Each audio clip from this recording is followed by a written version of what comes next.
إن الحمد لله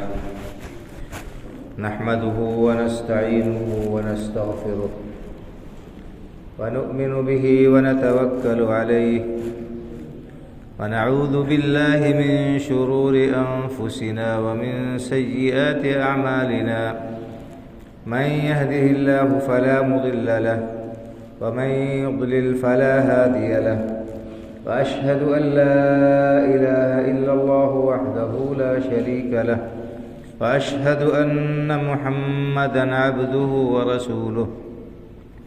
يا أيها الذين آمنوا اتقوا الله حق تقاته ولا تموتن إلا وأنتم مسلمون يا أيها الناس اتقوا ربكم الذي خلقكم من نفس واحدة وخلق منها زوجها وبث منهما رجالا كثيرا ونساء واتقوا الله الذي تساءلون به والأرحام إن الله كان عليكم رقيبا يا أيها الذين آمنوا اتقوا الله وقولوا قولا سديدا يصلح لكم أعمالكم ويغفر لكم ذنوبكم ومن يطع الله ورسوله فقد فاز فوزا عظيما أما بعد فإن خير الحديث كتاب الله وخير الهدي هدي محمد صلى الله عليه وسلم وشر الأمور محدثاتها وكل محدثة بدعة وكل بدعة ضلالة وكل ضلالة في النار رب اشرح لي صدري ويسر لي أمري واحلل عقدة من لساني يفقه قولي سبحانك لا علم لنا إلا ما علمتنا إنك أنت العليم الحكيم اللہ وحدہ لا شریک کی حمد و ثنا اور رسول اکرم صلی اللہ علیہ وسلم پر صلاۃ و سلام کے بعد معزز حاضرین جمعہ، دینی و ملی بھائیوں اور بزرگوں،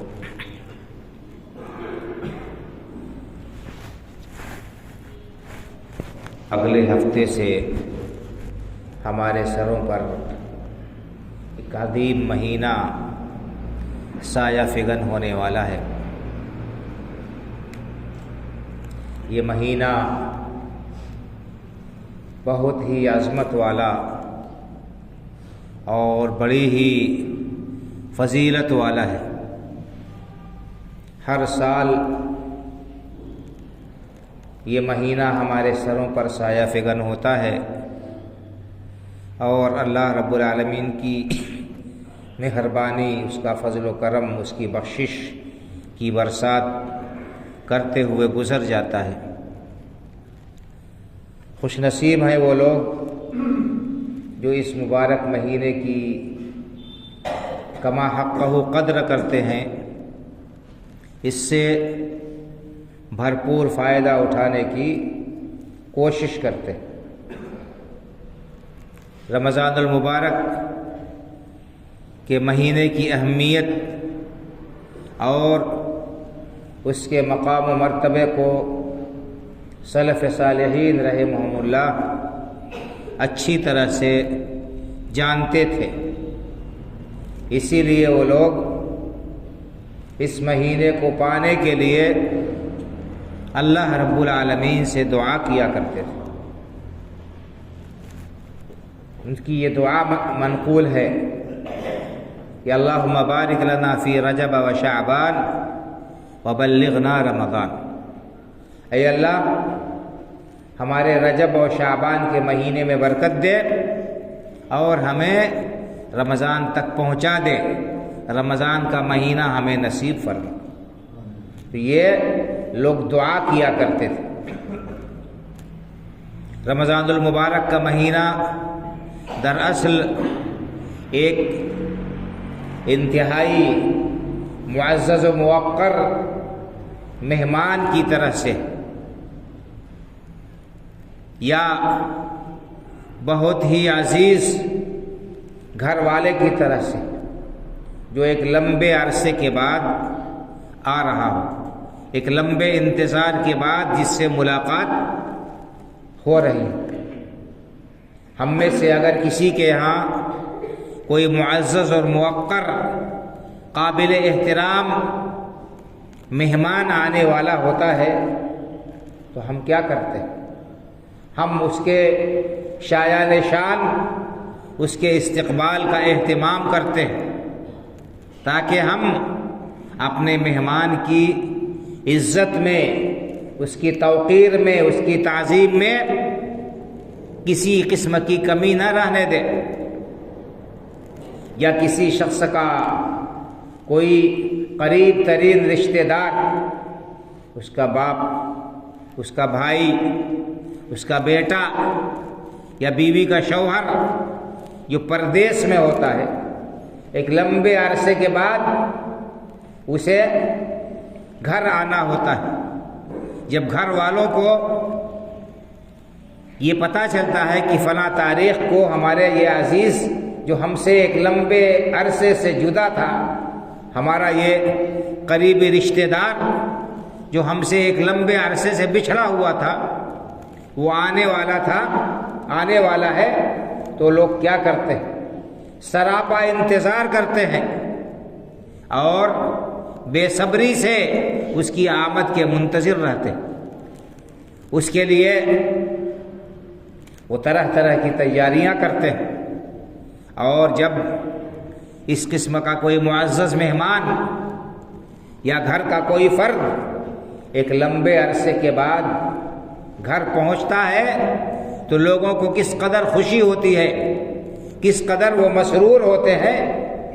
اس کا تجربہ ہم میں سے ہر شخص کو ہوگا۔ تو بھائی اور بزرگوں، یہ رمضان کا مہینہ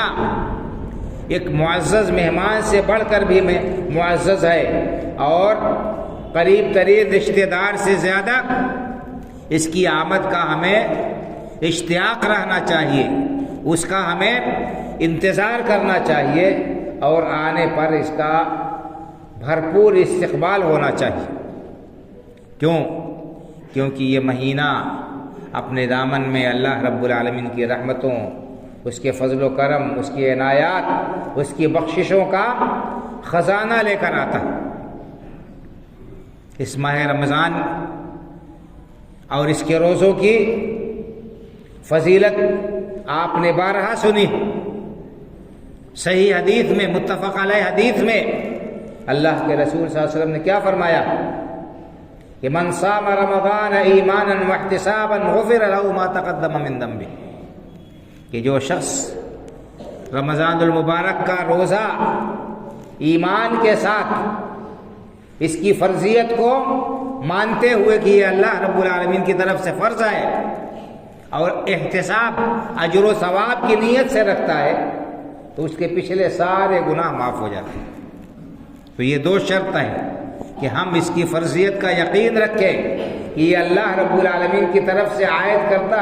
فریضہ ہے ہمارے اوپر، اور دوسرے اس روزے کو رکھنے کے وقت اس سے ہماری نیت یہ ہو کہ اللہ رب العالمین کی طرف سے ہمیں اجر و ثواب ملے، اس پر اللہ رب العالمین ہمیں ثواب سے نوازے، کسی دباؤ میں نہیں، کسی کی زبردستی نہیں، دکھاوے کے لیے نہیں، رسم و رواج کے طور پر نہیں کہ ہمارے علاقے میں چونکہ لوگ روزہ رکھتے ہیں اس لیے ہم بھی دیکھا دیکھی روزہ رکھیں، اگر نہیں رکھیں گے روزہ تو لوگ کیا کہیں گے۔ اور اسی طرح سے دوسرے اگر اغراض و مقاصد ہیں تو ہمیں روزے کا فائدہ حاصل ہونے والا نہیں۔ تو سب سے پہلی اور بنیادی چیز کیا ہے کہ ہم اس مہینے کے استقبال کے لیے اپنے آپ کو ذہنی طور پر تیار رکھیں، اس کا استقبال خوش دلی سے کریں اور اس کے لیے تیاری کریں، ایمان اپنی نیت درست کریں، روزے کو بوجھ نہ سمجھیں، اس کی وجہ سے دل میں کسی قسم کی تنگی نہ ہو، اور اس کو ہم اپنے لیے کسی بھی طرح سے مصیبت نہ گردانیں۔ ایک فضیلت یہ ہوئی رمضان کے مہینے میں اللہ رب العالمین کی بخشش کے دروازے کھل جاتے ہیں۔ ایک تو خود روزہ ہمارے لیے باعث اجر و ثواب اور باعث بخشش ہے، اسی طرح سے اس کی راتوں میں قیام جس کو تراویح بھی کہتے ہیں، اس کے سلسلے میں بھی اللہ کے رسول صلی اللہ علیہ وسلم نے بیان فرمایا ہے کہ من قام رمضان ایمانا واحتسابا غفر له ما تقدم من ذنبه، جو شخص رمضان کے مہینے میں قیام کرتا ہے، رات میں عبادت کرتا ہے اللہ رب العالمین کی، اس کے وہ بھی ایمان کے ساتھ اور اجر و ثواب کی نیت سے، تو اس کے پچھلے سارے گناہ بخش دیے جاتے ہیں۔ تیسری فضیلت، من قام لیلۃ القدر ایمانا واحتسابا غفر له ما تقدم من ذنبه، جو شخص لیلۃ القدر میں قیام کرتا ہے، لیلۃ القدر میں عبادت کرتا ہے اللہ رب العالمین کی ایمان رکھتے ہوئے اور اجر و ثواب کی نیت سے، اس کے پچھلے سارے گناہ بخش دیے جاتے ہیں۔ تو تین بشارتیں ہیں اس مہینے کے سلسلے میں۔ ایمان کے ساتھ اجر و ثواب کی نیت سے روزہ رکھے گا انسان پورے مہینے کا، اس کے گناہ پچھلے بخش دیے جائیں گے۔ قیام اللیل کرے گا، اس کے پچھلے گناہ بخش دیے جائیں گے۔ لیلۃ القدر میں اللہ کی عبادت کرے گا، اللہ کے فضل کو تلاش کرے گا، اس کے پچھلے گناہ معاف ہو جائیں گے۔ اس کے علاوہ اللہ رب العالمین ہر رات اپنے بہت سارے بندوں کو جہنم سے آزاد کرتے ہیں۔ تو یہ جو لوگ سمجھتے ہیں یا مشہور ہے کہ رمضان کا پہلا عشرہ رحمت کا ہے اور دوسرا وہ فلاں چیز کا ہے اور آخری عشرہ بخشش کا ہے، ایسا نہیں ہے، بلکہ ہر روز رمضان میں اللہ رب العالمین مغفرت کرتا ہے، بخشش کرتا ہے۔ یہ نہیں کہ صرف آخری عشرے میں، ہر رات اللہ رب العالمین اپنے بہت سے بندوں کو جہنم سے آزاد کر دیتا ہے اور ان کو معاف فرما دیتا ہے۔ تو ہمیں پورا مہینہ اس کا خوش دلی سے استقبال کرنا چاہیے، اس مہینے کی آمد کا انتظار کرنا چاہیے، اور اس کے لیے پہلے سے تیاری، اپنی نیت پہلے درست کریں کہ ہم اس روزے کو محض اللہ رب العالمین کی رضامندی کے لیے اس پورے مہینے روزہ رکھیں گے۔ اور اس سے پہلے بھائی اور بزرگوں، ہم نے سال بھر جو غفلت میں اپنے اوقات گزارے ہیں، اللہ کے فرائض کو ضائع کیا ہے اور نوافل سے ہم غافل رہے ہیں، جانے انجانے میں بہت سارے گناہ ہم سے سرزد ہوئے ہیں، ان گناہوں سے ہم اللہ کی بارگاہ میں سچی توبہ کریں، اللہ کی بارگاہ میں ہم سچی توبہ کریں اور اپنے گناہوں پر ندامت کا اظہار کر کے اللہ رب العالمین کے ساتھ ایک نیا کھاتا سمجھ لیجئے کہ ہم شروع کریں، نیا حساب شروع کریں کہ جس میں ہم گناہوں سے بچیں گے، اور ہماری یہ پوری کوشش ہو کہ ہمارے شب و روز اللہ رب العالمین کی فرما برداری میں، اس کی اطاعت میں اور اس کے احکام کی پیروی میں بسر ہو۔ ہمارے شب و روز قرآن کریم کی تلاوت میں، ذکر و اذکار میں، تسبیح و تحلیل میں، توبہ و استغفار میں بسر ہو۔ ایسا نہیں ہونا چاہیے کہ ہم روزہ رکھیں اور حلال چیزوں سے تو ہم بچیں، حلال چیزیں کھانا پینا حلال، بیوی کے ساتھ تعلق قائم کرنا حلال ہے، لیکن اللہ کے حکم سے ہم حلال چیزوں سے بچے رہیں، لیکن جو چیزیں ہر حال میں حرام ہیں، جھوٹ بولنا،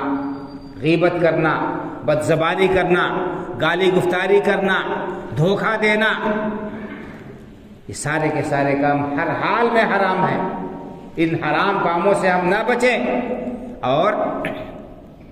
حلال چیزوں سے بچیں، یہ بڑی نادانی کی بات ہوگی۔ تو ہم پہلے سے عزم کریں، کمر بستہ ہو جائیں اس مہینے کے سے پورا فائدہ اٹھانے کے لیے۔ ہمارے ہاں ایک اور بھی بڑی غلط فہمی پائی جاتی ہے، بہت بڑی غلط فہمی پائی جاتی ہے، یہ غلطی ہم کرتے ہیں رمضان کی تیاری کے سلسلے میں۔ ہمارے ہاں عام طور پر رمضان کی تیاری کیسے ہوتی ہے؟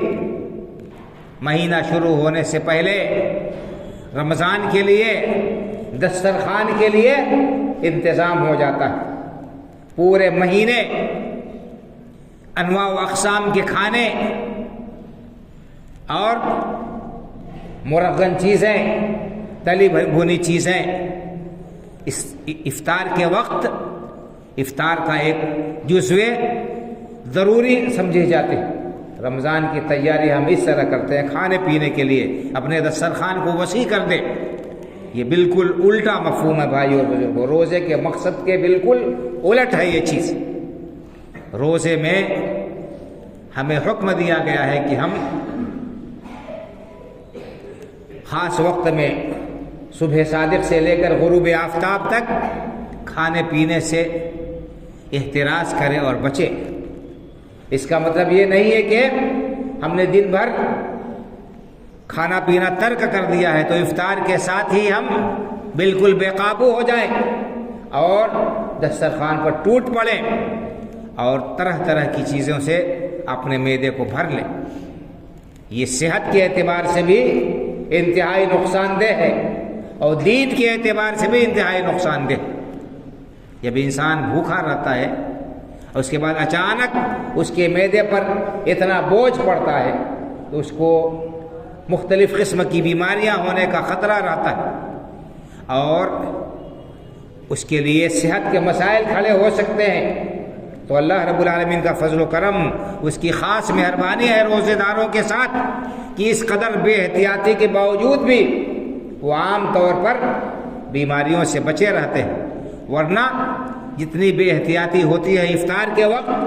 اگر عام دنوں میں انسان اتنی بے احتیاطی کے ساتھ ٹھنڈا اور گرم اور تیکھا اور میٹھا سب ایک ساتھ کھاتا ہے، یقیناً انسان بیمار ہو جائے گا۔ کہ اللہ رب العالمین کا فضل ہے یا روزے کی برکت ہے کہہ لیجئے کہ یہ نقصان سے انسان بچتا ہے، لیکن اس کا دینی نقصان کتنا بڑا ہوتا ہے، اس کا دینی نقصان کتنا بڑا ہوتا ہے بھائی اور بزرگوں، ہمیں اس کا احساس نہیں، اس خسارے کا ہمیں احساس نہیں۔ جب انسان زیادہ کھا لیتا ہے تو پھر عبادت اس کے لیے بھاری ہو جاتی ہے، پھر عبادت کرنا اس کے لیے مشکل ہو جاتا ہے، پھر اس کے لیے فرض نماز میں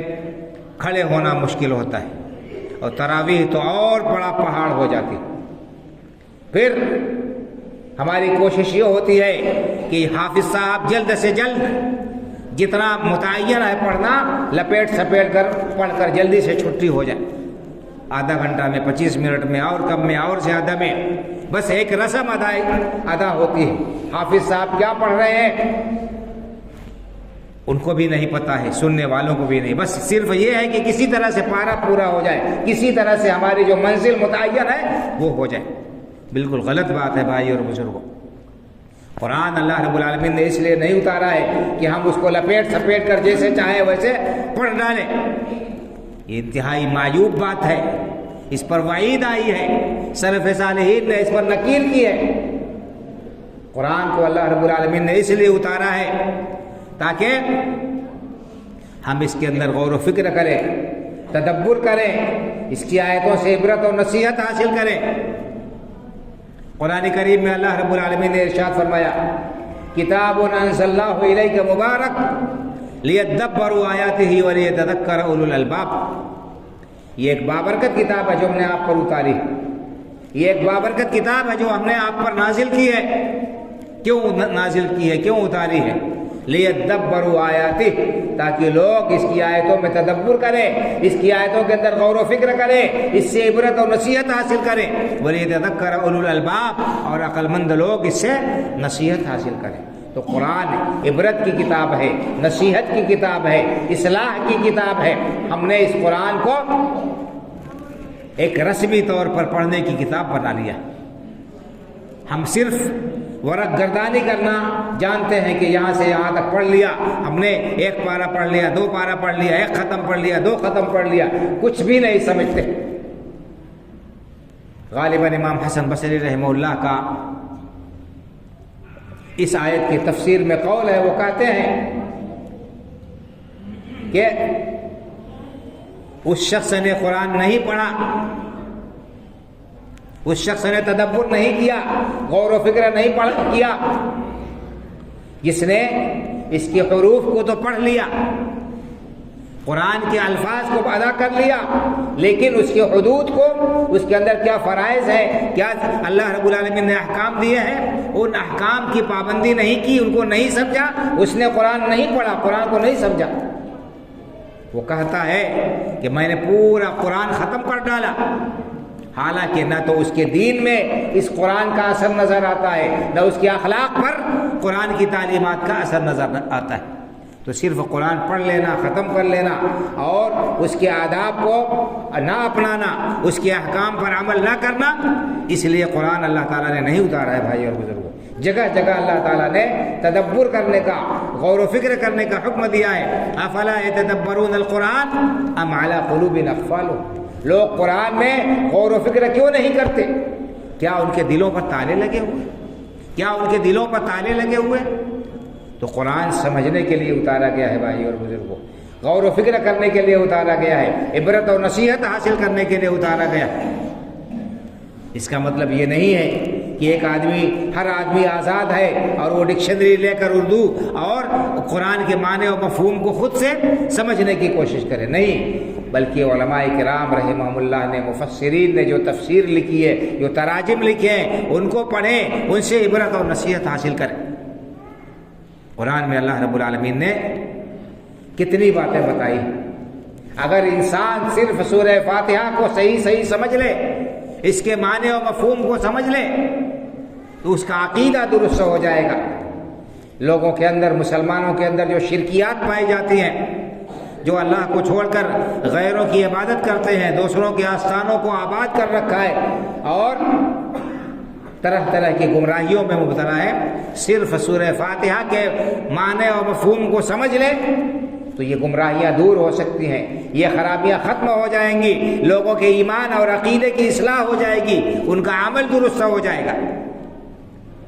لیکن ہم پڑھتے ہیں سورہ فاتحہ، اس کے معنی و مفہوم کو نہیں سمجھتے۔ سورہ فاتحہ ہر نماز کی ہر رکعت میں اسی لیے اس کو پڑھنا ضروری قرار دیا گیا۔ اس سورہ فاتحہ کے اندر ہم کیا پڑھتے ہیں؟ اہدنا الصراط المستقیم ایاک نعبد و ایاک نستعین، اے پروردگار ہم تیری ہی عبادت کرتے ہیں اور تجھی سے مدد طلب کرتے ہیں، ہم تیری ہی عبادت کرتے ہیں اور تجھی سے مدد طلب کرتے ہیں۔ ایک طرف اللہ رب العالمین سے ہم یہ اقرار کرتے ہیں نماز میں، اور نماز سے فارغ ہونے کے بعد ہم حاجت روا اور مشکل کشا کسی کو سمجھتے ہیں اور فریاد کسی سے طلب کرتے ہیں، مصیبتیں دور کرنے کا ہم سوال کسی اور سے کرتے ہیں، غوث ہم نے کسی اور کو بنا رکھا ہے مددگار، اور دستگیر کسی کو ہم نے بنا رکھا ہے، غریب نواز کسی اور کو قرار دے رکھا ہے، جبکہ اللہ رب العالمین ہی کے ملکیت ہے ساری چیزیں، اور آپ فریاد اور جو کچھ بھی مانگنا ہے اللہ رب العالمین سے مانگنا چاہیے۔ لیکن افسوس یہ ہے کہ وہ اللہ جس نے وعدہ کیا ہے، جس نے قرآن میں کہا ہے کہ وَإِذَا سَأَلَكَ عِبَادِي عَنِّي فَإِنِّي قَرِيبٌ أُجِيبُ دَعْوَةَ الدَّاعِ إِذَا دَعَانِ، اے نبی کریم صلی اللہ علیہ وسلم، جب میرے بندے آپ سے میرے بارے میں پوچھیں تو آپ کہہ دیجئے کہ میں بندوں کے قریب ہوں، اجیب دعوت الداعی اذا دعان، اور دعا کرنے والا جب مجھ سے دعا کرتا ہے تو میں اس کی دعا قبول کرتا ہوں۔ اللہ تعالیٰ قرآن میں کہہ رہا ہے کہ وہ بندے کے قریب ہے، بندے کی دعا سنتا ہے۔ ہمیں اس پر یقین نہیں ہے، اللہ نہیں سنے گا ہماری۔ ارے اللہ نے قرآن میں بیان کیا کہ اللہ نے ابلیس کی بھی سنی، اللہ نے فرعون کی بھی سنی، اللہ تعالیٰ نے مشرکین و کفار کی بھی سنی، سب بیان قرآن کریم میں۔ ہم اپنے آپ کو مسلمان کہتے ہیں اور ہمارا عقیدہ یہ ہے کہ ہم اللہ سے مانگیں گے تو اللہ ہمیں نہیں دے گا۔ یہ سب قرآن نہ پڑھنے کا، قرآن کے نہ سمجھنے کا یہ نتیجہ ہے بھائی اور بزرگ۔ تو یہ قرآن کریم اس ماہ مبارک میں اتارا گیا، اس ماہ مبارک سے قرآن کریم کا بڑا گہرا تعلق ہے، یہ تعلق ہمارا مضبوط ہونا چاہیے۔ ہمیں اس مبارک مہینے میں اس قرآن کو پڑھنے کے لیے، سمجھنے کے لیے وقت نکالنا ہوگا۔ 10 ختم پڑھنے سے بہتر یہ ہے کہ انسان 4 چھوٹی چھوٹی سورتیں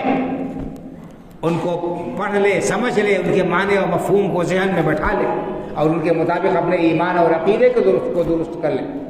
چاروں قل جو کہتے ہیں، قل یا ایھا الکافرون، قل هو اللہ احد، قل اعوذ برب الفلق، قل اعوذ برب الناس، سورہ فاتحہ، یہ 5 سورتوں کے اگر معنی اور مفہوم کو انسان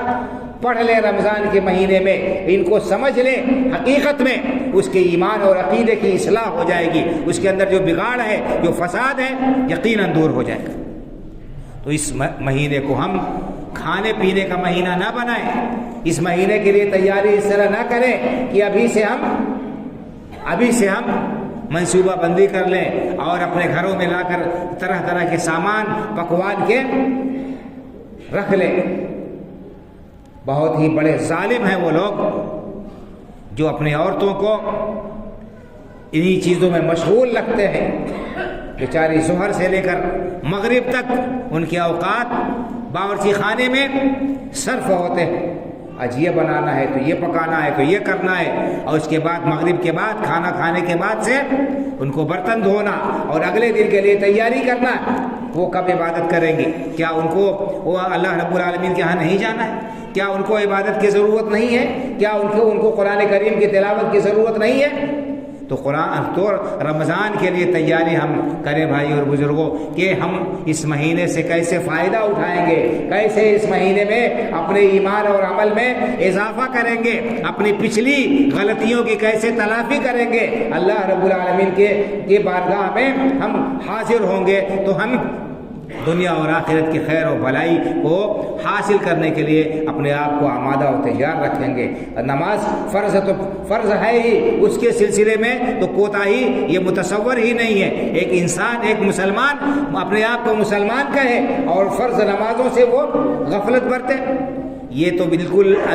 انوکھی بات ہے اور یہ ناقابل قبول بات ہے۔ تو نماز پنج وقتہ کی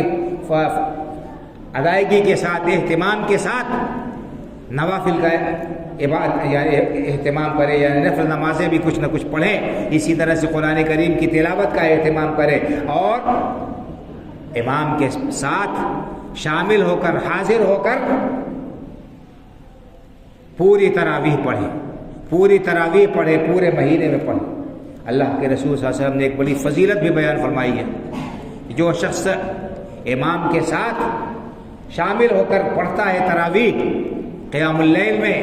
اور امام کے ساتھ واپس لوٹتا ہے،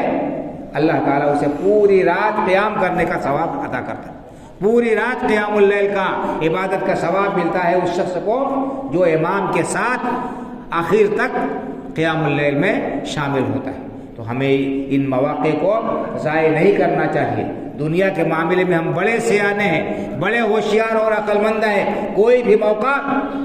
فائدے کا ہم ضائع نہیں ہونے دیتے کہ ہاں ابھی سیزن ہے، ابھی کمائی کا وقت ہے، اسی میں کمائی کر لو، اس میں محنت کر لو،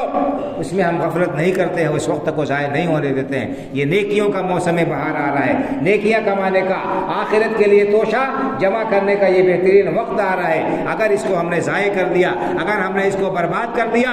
اور غفلت میں گزار دیا تو ہم سے بڑا ناسمجھ اور گھاٹے میں رہنے والا کوئی نہیں ہوگا۔ تو اور بھی بہت سارے اس ماہ مبارک کے فضائل و مناقب ہیں بھائی اور بزرگوں، ہمیں چاہیے کہ ہم اس مہینے کا خوش دلی سے استقبال کریں اور اس مہینے کی عبادات جو ہیں اللہ رب العالمین کی رضامندی اور خوشنودی کے لیے، محض اس کی رضامندی کے لیے خوش دلی سے ادا کریں، کسی قسم کا دباؤ، کسی قسم کی دل میں تنگی اور کجی محسوس نہ کریں۔ اور اسی طرح سے آج جو ہے توبہ و استغفار، قرآن کریم کی تلاوت، اسی طرح سے صدقہ و خیرات اور دوسرے نیک کاموں کے لیے جو ہم سے ہو سکے اپنے آپ کو آمادہ اور کمر بستہ رکھیں، تیار رکھیں۔ کتنے لوگ ہیں جو گزشتہ سال اچھے خاصے تھے، موجود تھے، انہوں نے رمضان کا مہینہ پایا، لیکن اس رمضان کے آنے سے پہلے ہی ان کا دفتر بند ہو گیا، ان کی زندگی کی مدت پوری ہو گئی اور وہ اس دنیا سے رخصت ہو گئے۔ اللہ رب العالمین نے ہمیں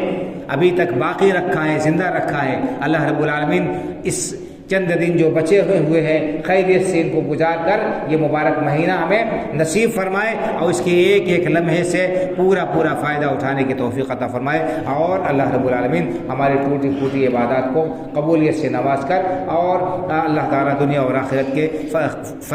خیر اور بھلائیاں ہمیں نصیب فرمائے، ہم سب کی بخشش فرمائے اور ہم سب کا ٹھکانہ جنت الفردوس میں بنائے، آمین۔ اقول قولی ھذا واستغفر اللہ لی ولکم ولسائر المسلمین فاستغفروه من كل ذنب انه هو الغفور الرحیم۔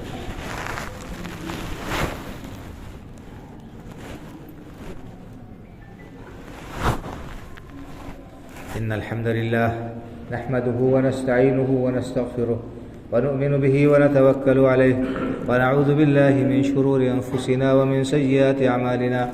من يهده الله فلا مضل له ومن يضلل فلا هادي له، وأشهد أن لا إله إلا الله وحده لا شريك له، وأشهد أن محمدا عبده ورسوله، إن الله وملائكته يصلون على النبي يا أيها الذين آمنوا صلوا عليه وسلموا تسليما، اللهم صل على محمد وعلى آل محمد كما صليت على إبراهيم وعلى آل إبراهيم إنك حميد مجيد، اللهم بارك على محمد وعلى آل محمد كما باركت على إبراهيم وعلى آل إبراهيم إنك حميد مجيد، اللهم انصر من نصر دين محمد صلى الله عليه وسلم واجعلنا منهم، واخذل من خذل دين محمد صلى الله عليه وسلم ولا تجعلنا منهم، عباد الله رحمكم الله، إن الله يأمر بالعدل والإحسان وإيتاء ذي القربى وينهى عن الفحشاء والمنكر والبغي يعظكم لعلكم تذكرون، فاذكروا الله يذكركم وادعوه يستجب لكم ولذكر الله أكبر والله يعلم ما تصنعون۔